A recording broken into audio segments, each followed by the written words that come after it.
I heard that Sophia had an accident. His voice sounded strangely cheerful and excited.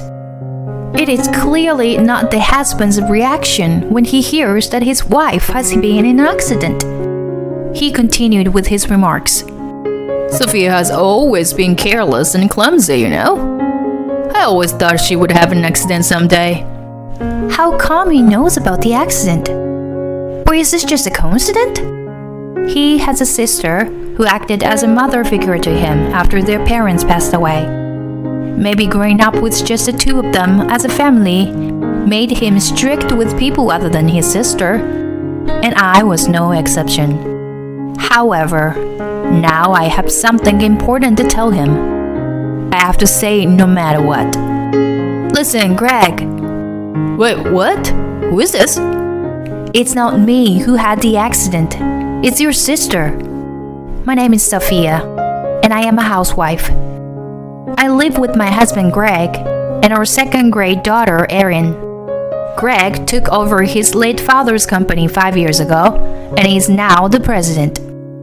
Today, Kara, my sister-in-law who lives nearby, came to visit. Wow, the salad is delicious! Sophia, have you improved your cooking skills again? Thank you, Kara. Her compliment made me happy, and a smile appeared on my face. Kara is kind and a good person, and our relationship is good. However, my husband... Flattery won't get you anywhere, sis. This one here is a complete failure. My husband said with a sneer, as if mocking me. Don't say such a thing, Greg. I'm sorry for my rude brother, Sophia. No, it's okay, really. Kara is so kind. Sophia, why don't you learn a thing or two from her? Upon hearing my husband's words, I let out a small sigh. My husband idolizes her, so he's always in a good mood when she's around. But he still continues to insult me, telling me to learn from Kara and calling me a failure. Then Kara shifted the topic and turned out to her daughter. By the way, Erin, wasn't it your ballet recital recently? I watched the video. You were amazing. Auntie Kara, you watched it. I'm so happy. Thank you. Our daughter attends a local ballet class. There was a recital recently, so I recorded a video and sent it to my sister-in-law. I wish I didn't have to work, my husband said in an emotionless voice while tinkering with his phone. Liar. He had the audacity to say he was tired and wanted to sleep at home. Well, not only that, but my husband has never once attended Erin's recital. He may act all high and mighty in front of my sister-in-law, but he has no interest in our daughter. He hadn't attended any school events, let alone spend quality time with us on days off. When my husband went to the bathroom, my sister-in-law discreetly approached me and asked, Does Greg really show an interest in Erin's recitals? Well, actually, my words made my sister-in-law appear apologetic. He lost her mother at a young age and was raised strictly without love from her father. Maybe he doesn't know how to love a child. It seems like he's causing Erin sadness. I'm truly sorry. No, Kara, there's no need for you to apologize. My husband's camouflage was transparent to his sister. There may be some truth to not knowing how to love, but it's my husband's own fault for not making the effort. The problem lies with him. Then, one day, I received a message from my husband saying he forgot some documents at home and to bring them immediately. Indeed, a brown envelope containing the documents was left on the desk. After dropping off her daughter at ballet class, I head to my husband's company. I approached the receptionist and was directed to a room where I had to wait for a while. Excuse me, Mrs. Perkins? A young female secretary approached me. Her nails were painted and her makeup was flawless. She seemed like a flashy person. The president is currently busy, so I'll accept the documents on his behalf. Oh, yes, thank you very much. As I handed her the documents, the secretary looked me up and down with an impolite gaze. Her intrusive stare made me feel uncomfortable. Is there something? Oh no, it's just that when they mentioned the president's wife, I had a certain image in mind. Turns out, you're just a regular person. The woman smirked sarcastically without even saying goodbye and walked away. What was that? How rude! Feeling irritated, I stopped by the restroom in the hallway. As I entered one of the stalls, it seemed that a few employees had also entered. And there, I overheard a shocking conversation. The contents of the conversation was about my husband having an affair with the secretary I just encountered. It seems like their relationship had started when he became the president, and some people had even seen them together on their days off. Greg is cheating? Come to think of it, there were some things that made me suspicious recently. Since taking on the role of president, my husband often claimed to be working on holidays and would frequently go out. Around that time, he started making more snide remarks and insults towards me. He also became reckless with money and started giving me only the bare minimum for living expenses. I had thought it was just the stress of becoming a president causing all these changes. I never imagined he could be having an affair. That's why she looked at me earlier with that judgmental gaze. I can't believe it. How low can he sink? I was actually disgusted by my husband. I wanted to get a divorce, but as a housewife, I didn't have any money. Making a decision to divorce, especially for the sake of my daughter, wasn't something I could do immediately. The next day, I suddenly decided to check the secret stash of money I had hidden in the dresser. Every month, I discreetly managed our household finances and saved a portion of it. I had hoped that one day we could use this money for a family trip. However, now that I had discovered my husband's affair, I didn't know what I would use the money for. That's why I wanted to confirm the amount once again. As soon as I held the envelope that I had hidden, my eyes widened in disbelief. What? How did this happen? The money's gone. I stared at the empty envelope in shock. I had finally accumulated $8,000, and now it had completely disappeared. I couldn't believe that someone had broken into our house. So then, who could it be? There's no way my daughter would do something like that. It's not her then. Hey, Greg, do you know anything about the money that was in the dresser? That night, I asked my husband about it. He seemed uncomfortable and avoided eye contact when I asked. I didn't let that go unnoticed. What? I don't know anything about the money. That's a lie. You just looked away, didn't you? Did you take it? As I confronted him, my husband clicked his tongue and gave me a glare. Are you accusing me of being a thief? I say I don't know anything about it. He appeared agitated and clearly suspicious in his behavior. That alone made it evident that he had taken the money. He knew about the secret stash I had been keeping. He must have used it for his affair or something. I can't forgive him. I had noticed his reckless spending recently. The money was for our family trip. Give it back. Don't you treat me like a thief. He wasn't backing down either. But this time, I couldn't stay silent either. Do you understand that is theft? If you took the money without my knowledge, that's stealing, right? Shut up. Besides, it's my money, isn't it? So it was you after all. What did you even use it for? Knock it off. It's none of your business." Saying that, my husband pushed me with all his strength. Losing balance from his push, I tumbled down the stairs. "Mommy, are you okay?" My daughter, startled by the loud noise, rushed over. Trying to reassure my nearby crying daughter, I tried to stand up. But then, a sharp pain shot through my leg. It seemed like I had sprained it.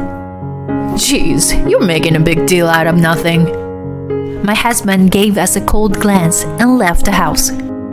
Anger began to bubble up inside me. Unbelievable. I had been enduring it for the sake of my daughter, but I had reached my limit. I made up my mind and contacted my sister-in-law. I poured out everything about my husband's behavior up until now. My sister-in-law repeatedly apologized, shocked by how badly she had raised him. When my husband returned, he was furious, having been severely scolded by his sister. You! Don't say unnecessary things to my sister. You're the worst for causing my sister to worry. Huh, who is really the worst here? He clearly didn't like being scolded by his sister. From that day on, my husband's verbal abuse became even worse. You are a stay-at-home wife, yet you're terrible at cleaning. My sister, on the other hand, manages both housework and child rearing perfectly while helping her husband with his work. How many times do I have to say it for you to understand? My sister cares about her appearance. That's why she's still so beautiful. And what about you? You don't even bother putting on proper makeup, do ya? He seemed to find solace in belittling me by comparing me to his sister. I once again realized that my husband is obsessed with his sister.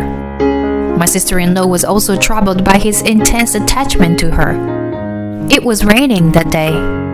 Since I was still nursing my sprained leg, I decided to ask my sister-in-law to pick up and drop off our daughter at our ballet class.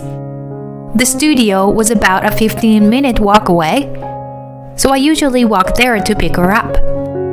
"Kara, I'm sorry, but I have a favor to ask. Can you please pick up Erin for me?" "Of course. With your leg? This rain must be tough for you." "Thank you so much. I really appreciate it." Upon hearing that, my sister-in-law happily offers to help out. While doing household chores, I was waiting for my daughter to come back home, but she didn't show up. It's not that far of a distance, so it's strange. As I was thinking about it, my phone rang. It was a call from my daughter's ballet class. They informed me that my daughter hasn't been picked up yet, even though some time has passed since my sister went to pick her up. I wondered if something had happened. I quickly told the teacher that I would go pick her up right away and hung up the phone. Then I immediately received another incoming call. I thought it might be Kara, but it was her husband. Feeling a sense of unease, I answered the phone. "Oh my gosh, an accident?" That was the news that Kara had been in a traffic accident. Her husband called me because he couldn't go to the hospital himself due to his current business trip. I decided to confirm Kara's safety first before informing my husband about her accident. I knew he would make a big fuss about it. I went to pick up my daughter and rushed to the hospital. Fortunately, my sister-in-law didn't have any life-threatening injuries. She had only suffered a broken leg. According to the doctor, she was involved in a hit-and-run accident while on her way to pick up my daughter. "Kara! Thank God you're alive!" "I'm sorry, Sophia. I made you worry." "No, I'm sorry. It's because I asked you to pick her up. I feel awful." "No, that's not true. It's not your fault. I'm okay." My sister-in-law spoke kindly to me. At that moment, my husband's call came to her phone. He immediately started speaking when I answered for her. "Hello, sis. I heard that Sophia had an accident. His voice sounded somewhat gleeful and excited. Well, Sophia has always been careless and clumsy, you know. I've always thought she would get into an accident someday. Hey, it wasn't me who had the accident, but it's your sister, you know. Wait, what? The voice. Is it Sophia? What's going on? How come you were okay? Hey, Greg, what's happening here? How do you know about the accident? I haven't informed my husband about Kara's accident yet. Moreover, he said, how come you are okay? He seems surprised that I'm okay. While suspecting something strange about my husband's words and actions, he rushed to the hospital with a pale face. Kara, you're safe, right? After confirming my sister-in-law's safety, my husband was on the verge of tears. Greg, can you explain first? How did you know about the accident? And you seemed surprised that I'm okay. With my fierce tone, my husband tried to evade something. Clearly, my husband knows something and is hiding it. Did you mistake your sister for me? Don't tell me you had something to do with this accident. As I pointed out, my husband started trembling. My sister-in-law and I have similar heights and hairstyles. With the rain and using the umbrella, it wouldn't be strange to mistake us. No, it wasn't me. She did it on her own. If she caused the accident with you, Sophia, so I could get a divorce and remarry. And I would also get the insurance money. That's what she said. But I never imagined that my sister would be the one in the accident. As my husband confessed, my sister-in-law was left speechless and dumbfounded. The she he mentioned must refer to his affair partner. That's it. Let's get a divorce. I knew about your affair, Greg. I already discussed it with your sister. And we gathered solid evidence. So you were in debt too, huh? There's no way you can deny it anymore. I'll make sure to receive proper compensation and child support. Wait, Sophia? Just not that. Aaron still needs her father, right? Then our daughter, who had been quietly in the back of the room, spoke calmly. I don't need daddy. Having mommy is enough. Bye, daddy. My husband was stunned, but I think it's only natural. He never showed any interest in our daughter. When it came to her divorce, he conveniently clung to her as a reason. It was too convenient for him. I had been considering staying in the marriage for the sake of our daughter, but it turns out she had already given up on him. My sister-in-law firmly told my husband, Greg, I can't deal with such a foolish brother anymore. I thought I could support you and your company. But from now on, I won't have anything to do with it. Let's cut ties. Kara! No, not like this. Kara's husband also owned a company and had business dealings with my husband's company. If those dealings were to stop, my husband's company would suffer significant losses. The future of the business would become difficult. However, my husband seemed more shocked by being rejected by his important sister than the impact on his company. He slumped down in despair on the spot. Later, the affair partner was arrested on hit-and-run charges. With the loss of major clients, my husband's company went bankrupt. I successfully divorced him, received compensation and child support in one lump sum. Of course, I also received compensation from the affair partner. Thanks to my sister-in-law's introduction, I was able to find a good job with a favorable condition. My daughter's smiles have increased, and she lives each day with vitality.